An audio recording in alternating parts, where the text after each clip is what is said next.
who don't know me yet, I'm Nate. Who here has been in a long-term relationship before?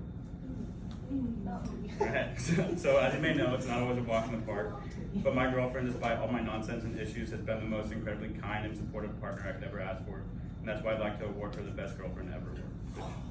It's just this rock that I found on the beach. Today I will be sharing with you why I find her to be the most eligible for this award by telling you how she makes me a better person, as well as giving examples of her resilience and her supportiveness. My girlfriend's name is Austin. She is an incredibly beautiful, strong, and intelligent person.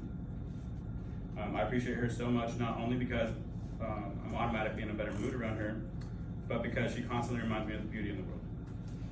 For example, I often get her to go on hikes with me, and while I usually get tunnel vision and want to go fast, she usually makes me slow down and smell the flowers. And when I say smell the flowers, I do mean it literally. We often stop to observe plants, bugs, mushrooms, and so on, because she loves that stuff. I admire her for her kindness, her optimism, her perseverance, her interest, and her ability to fall asleep literally anywhere. Though I am reminded of why I love her every day, there are a few short stories I can share with you to give you insight into a situation like that. So last summer we went on a little trip to visit my dad's hunting cabin in the Sierras. We ended up leaving late, so we drove through the night. We had 2 cars, and me and her had our 3 dogs in the back, so we stopped in Bakersfield to let them out. When we did that, Austin left her phone at the gas station we were at. 2 hours later, we're climbing the mountains that the cabin is at, and moments before losing service, she realizes it's gone. I checked her location and saw it was in Bakersfield.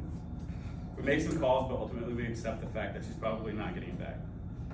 While most girls I know would probably freak out and not shut up about it all weekend, but now let it ruin their entire trip, she seemingly forgot she ever had a phone, and not only that, she was one of the most positive and lively people in the group for the duration of the trip.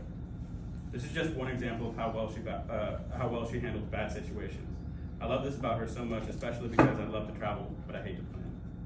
Another example would be our recent backpacking trip. I got her to go with me on a 28-mile trek into the Sespe Wilderness over the span of 3 days. Mind you, this trail is not for the faint of heart.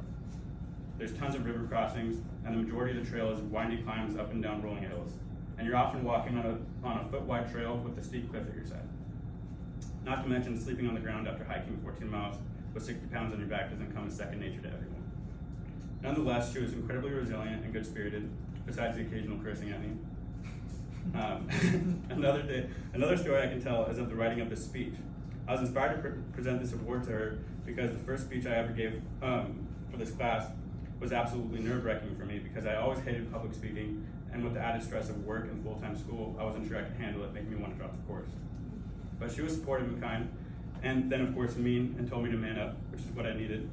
And that's exactly what she is, what I need when I need it.